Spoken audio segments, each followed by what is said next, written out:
الحمد لله الواحد القهار العزيز الغفار مكور الليل على النهار تذكرة لأولي القلوب والأبصار وأشهد أن لا إله إلا الله وحده لا شريك له وأشهد أن سيدنا ومولانا محمدا عبده ورسوله صلى الله على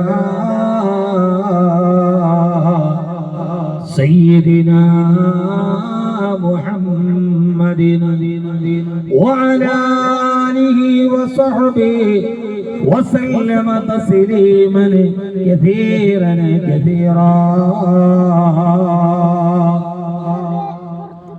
اللهم يا واجب الوجود ويا واهب الخير والجود ويا غاية كل مقصود أفض علينا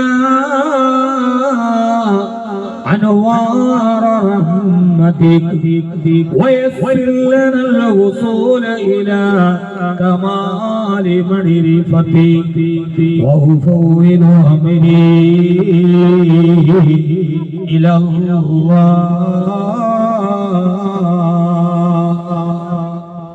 وأفوض أمري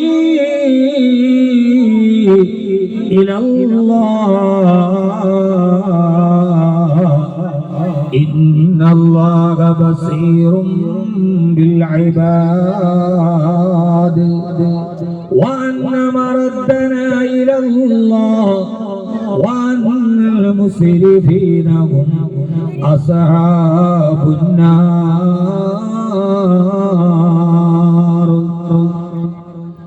صلى الله وسلم عليك يا سيدنا يا رسول الله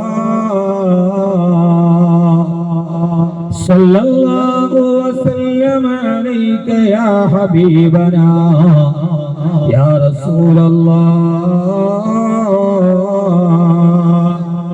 بلغت الرسالة وأتيت الأمانة ونصحت الأمة وكشفت الغمة وجاهدت في سبيل ربك حق جهاده وعبدت ربك حتى أتاك اليقين أعوذ بالله من الشيطان الرجيم بسم الله الرحمن الرحيم وكان في المدينة 9 رهط يفسدون في الأرض ولا يصلحون صدق الله مولانا الذي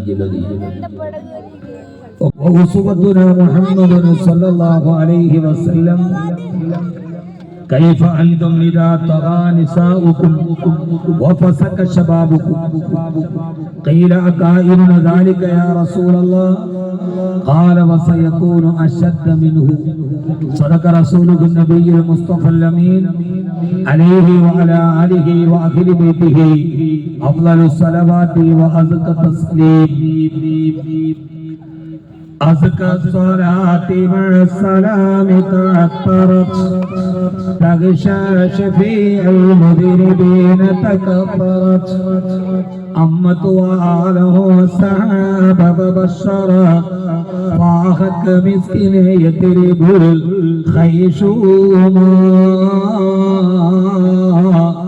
صلوا عليه وسلموا تسليما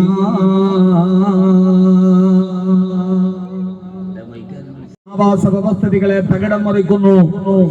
അവന്റെ ദൈനംദിന ജീവിതത്തിൽ പോലും ഈ ചൂട് ക്രമാതീതമായി വർദ്ധിക്കുന്ന ചൂട് ഇടപെടുമ്പോൾ അതിന്റെ എല്ലാം പ്രധാനപ്പെട്ട ഈ ചൂടിന്റെ പ്രധാനപ്പെട്ട പ്രഭവ കേന്ദ്രം ഏതാണ്? ആ പ്രഭവ കേന്ദ്രം സൂര്യനാണ്.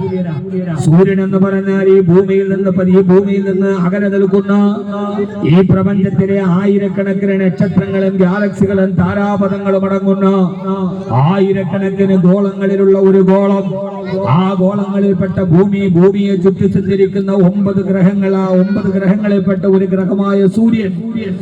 ആ സൂര്യൻ എന്ന് പറയുന്നത് ഈ ഭൂമിയിൽ നിന്ന് 14,95,97,906 കിലോമീറ്റർ മുകളിൽ നിലനിൽക്കുന്ന സെക്കൻഡുകൾ കൊണ്ട് ടൺകണക്കിന് ഹൈഡ്രജനെ ഹീലിയമാക്കി മാറ്റുന്ന ലോകത്തിലെ ഏറ്റവും വലിയ ആണവ നിലയമെന്ന് പരിചയപ്പെടുത്തുന്ന സൂര്യൻ. ആ സൂര്യനെ കുറിച്ച് പറയപ്പെടുന്നത് ഈ ഭൂമിയിൽ നിന്ന് 14,95,97,906 കിലോമീറ്റർ മുകളിലാണ് സൂര്യനും ഭൂമിയും തമ്മിലുള്ള അകലമുള്ളത്. ഇപ്പോൾ നിലനിൽക്കുന്നതിനേക്കാൾ സൂര്യൻ 1 കിലോമീറ്റർ എങ്ങാനും താഴെയായിരുന്നുവെങ്കിൽ ഈ ഭൂമിയിൽ ഒരു സസ്യലതാദികൾക്ക് മുളക്കാൻ പോലും കഴിയാത്ത വിധം ചൂട് വർദ്ധിക്കുമായിരുന്നു.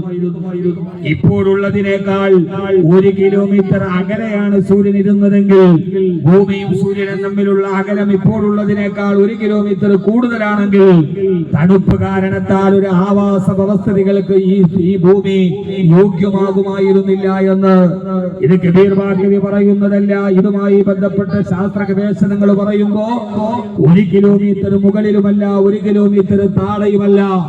ജാമിതീയ കണക്കുകളെ തോൽപ്പിക്കുന്ന വിധം ഭൂമിയുടെയും സൂര്യന്റെയും ഇടയിലുള്ള അകലത്തെ ഈ ഭൂമിയിൽ ജീവിക്കുന്ന മനുഷ്യന് മാത്രമല്ല കോടാനുകോടി ജീവജാലങ്ങൾക്ക്, ചേതനവും അചേതനവും സചേതനവുമായ ആയിരക്കണക്കിന് കോടാനുകോടി ജീവജാലങ്ങൾക്ക് ജീവൻ നിലനിർത്താൻ പാകമാകുന്ന രീതിയിൽ ഈ സൂര്യനെയും ഭൂമിയും തമ്മിലുള്ള അകലത്തെ സംവിധാനിച്ചതാരാ? ആ സംവിധാനിച്ചവനാണ് അവനാണ് ലോകത്തിന്റെ സിട്ടാവായ അള്ളാഹു എന്ന് പറയുമ്പോ എന്റെ ഇതിന്റെ സംഘാടകരായ യുവാക്കളോട് പള്ളിയുടെ നിർമ്മാണത്തിന് മുൻകൈയെടുത്തു വന്ന പത്തിരിപ്പാലയിലെ സുമനസ്സുകളായ യുവാക്കളോട് ഞാനിത് പറയുന്നത് ഒരു ശാസ്ത്ര സത്യത്തെ പറയാനല്ല. എന്റെ പ്രിയപ്പെട്ട സഹോദര, ഇത്രയേറെ സുന്ദരമായി സൂര്യനുണ്ടല്ലോ, ലോകത്തിലേവരെ ഏറ്റവും വലിയ അത്ഭുതമായി നിൽക്കുന്ന സൂര്യൻ.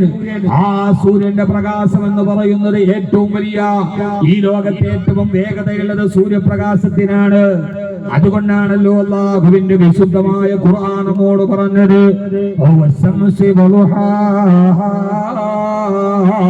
വൽ ഖമരി ഇദാ തറാഹാ, സൂര്യനെ തന്നെയാണ് സത്യം, ആ സൂര്യന്റെ പ്രകാശത്തെ തന്നെയാണ് സത്യം. അല്ലാഹു സുബ്ഹാനഹു വ തആല ഏതെങ്കിലും ഒരു കാര്യത്തെ എടുത്തു പറഞ്ഞിട്ടുണ്ടെങ്കിൽ അത് സൂര്യനെയും അതിന്റെ പ്രകാശത്തെ എടുത്തു പറഞ്ഞാൽ ആ സൂര്യന്റെ പ്രകാശത്തിന് വേറൊന്നിനും ഇല്ലാത്തൊരു പ്രത്യേകതയുണ്ടെന്നല്ലോ.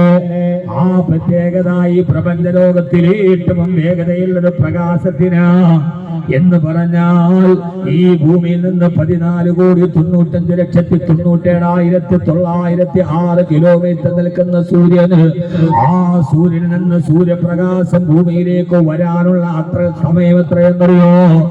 ആ സൂര്യന്റെ പ്രകാശം ഭൂമിയിലെത്തണമെങ്കിൽ ഏറ്റവും വേഗതയുള്ള പ്രകാശമില്ലേ എന്ന് പറഞ്ഞാൽ ഒരു സെക്കൻഡിൽ 3 ലക്ഷം കിലോമീറ്റർ താണ്ടി പോകുന്ന, കൃത്യമായി പറഞ്ഞാൽ ഒരു സെക്കൻഡിൽ 2,99,792.5 കിലോമീറ്റർ ഒരു സെക്കൻഡ് കൊണ്ട് താണ്ടി പോകുന്ന, എന്ന് പറഞ്ഞാൽ ഒരു സെക്കൻഡ് കൊണ്ട് നമ്മുടെ കേരളത്തെ 3 പ്രാവശ്യം ചുറ്റി വരാൻ കഴിയുന്ന ഏറ്റവും വലിയ വേഗതയുള്ള സൂര്യന്റെ പ്രകാശമുണ്ടല്ലോ. ആ പ്രകാശം സൂര്യനിൽ നിന്ന് പുറപ്പെട്ടിട്ട് ഈ ഭൂമിയിലെത്തണമെങ്കിൽ 8 മിനിറ്റും 20 സെക്കൻഡും കഴിഞ്ഞാണ് ഭൂമിയിലെത്തുന്നതെങ്കിൽ എത്ര വലിയ അകലത്ത് നിന്ന് വന്ന ഈ സൂര്യന്റെ പ്രകാശമാ സഹോദര, അനന്തമജ്ഞാതം അവർണ്ണനീയം ഈ ലോകഗോളം തിരിയുന്ന മാർഗം അതിങ്കലെങ്ങാണ്ടൊരിടത്തിരുന്ന് നോക്കുന്ന മർത്യനെ കഥയെന്ത് കണ്ടു? ഈ സൂര്യനും ഈ സൂര്യന്റെ തൊട്ടടുത്തുള്ള നക്ഷത്രങ്ങളുടെ അവരുടെ കഥ പറയുമ്പോ അല്ലാഹുവിനെ നിഷേധിക്കുന്ന, ദൈവത്തെ നിഷേധിക്കുന്ന, ദൈവമില്ലെന്ന് പറയുന്ന യുക്തിവാദികളോട്, നിരീശ്വരവാദികളോട്, ഭൗതികവാദികളോട്, സഹോദരി, 4 മീറ്റർ വീതി പോലുമില്ലാത്ത റെയിൽ പാളത്തിലൂടെ 2 ട്രെയിനുകൾ കടന്നു വന്നപ്പോ അബലനായ മനുഷ്യൻ നിർമ്മിച്ച ആ റെയിൽ പാളത്തിലൂടെ അവൻ നിയന്ത്രിക്കുന്ന ട്രെയിൻ പാഞ്ഞു വരുന്ന നേരത്ത് ഒരു GPS-ന്റെ സിഗ്നൽ ഒന്ന് മാറിപ്പോയപ്പോ എഗ്മോർ എക്സ്പ്രസിലേക്ക് അടുത്ത ട്രെയിൻ വന്ന് ഓടിക്കയറിയിട്ട് 300ഓളം ആളുകൾ റെയിൽ പാളത്തിൽ ചതഞ്ഞരഞ്ഞു മരിച്ച എത്ര ട്രെയിൻ അപകടമാ കണ്ടത്. ഈ സേലം കൊച്ചി മണ്ണുത്തി ദേശീയ പാതയിലൂടെ 10 മീറ്റർ നീളമില്ലാതെ ട്രാൻസ്പോർട്ട് ബസ് പോകുമ്പോ അതിനെ നിയന്ത്രിക്കുന്ന ഡ്രൈവറിന്റെ കണ്ണും നടഞ്ഞാൽ ആ സമയത്ത് ലോറി കാറുമായിട്ട് സൂത്രമായിട്ട് കൂട്ടിയിടിക്കുകയല്ലേ. കയ്യടികളും സന്തോഷങ്ങളും താളങ്ങളുമായി വാൽപ്പാറയുടെ മലയിടുക്കുകളിലൂടെ ഏർപ്പിൻ വളഞ്ഞു വരുമ്പോ ആ സമയത്ത് ആ ഡ്രൈവറിന്റെ അശ്രദ്ധ വന്നപ്പോ 9ഓളം കുടുംബങ്ങളല്ലേ ഇവിടെ നിന്ന് മാഞ്ഞു പോയതല്ല, അവർക്കൊക്കെ പുറത്തു കൊടുക്കട്ടെ. ഞാൻ ചോദിക്കുന്നത്, മനുഷ്യ,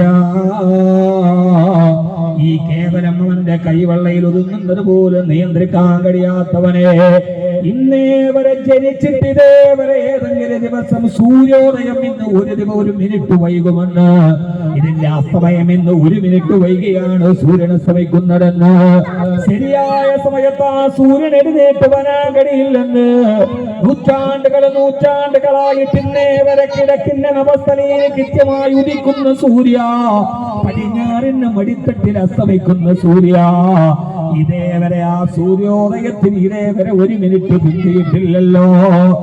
ലക്ഷം തുതിരിക്കൽ കമറ വലല്ലയിലു സാബിക്കുന്നഹാർ വകുല്ലും വേ ഫലകി യസ്ബഹൂൻ. രാത്രി വരേണ്ട സമയത്ത് പകല് വന്നില്ല, പകല് വരേണ്ട സമയത്ത് രാത്രി വന്നില്ല. എല്ലാ ദിവസവും കൃത്യമായി സൂര്യൻ ഉദിക്കുന്നുണ്ട്, കൃത്യമായി അസ്തമിക്കുന്നുണ്ട്. ഇന്നേ വരെ ഒരേ ദിവസം പോലും സൂര്യൻ ഇങ്ങനെ പിന്തിയിട്ടില്ല. ഞാനൊന്ന് ചോദിക്കട്ടെ സഹോദരാ, എന്റെ പ്രിയപ്പെട്ട യുവാക്കളോട്, തിരിച്ചറിവിന്റെ യൗവനം എന്ന വിഷയത്തെ കൈകാര്യം ചെയ്യുമ്പോ ഇന്നേ വരെ സൂര്യന്റെ ഭ്രമണപഥത്തിന് വ്യത്യാസമുണ്ടായിട്ടുണ്ടോ? മുസ്തഖലില്ല